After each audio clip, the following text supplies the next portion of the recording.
আসসালামু আলাইকুম। আশা করি সবাই ভালো আছেন। চলে আসলাম ব্রিদান 90 এর একটি ভিডিও নিয়ে। ব্রিদান 90 আমন মৌসুমের ফসল। জীবনকাল 122 দিন। গড় উচ্চতা 110 সেন্টিমিটার।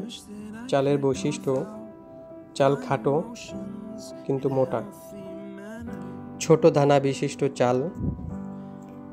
হেক্টর প্রতি ফলন 5 মেট্রিক টন।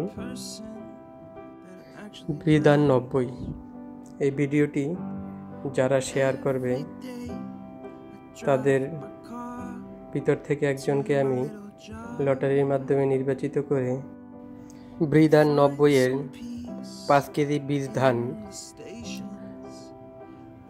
বিজয়ীকে দিব। যারা যারা শেয়ার করবেন তারা অবশ্যই ভিডিওর নিচে কমেন্টসে শেয়ার লিখতে ভুলবেন না। তো আর দেরি না করে বেশি বেশি ভিডিওটি শেয়ার করুন।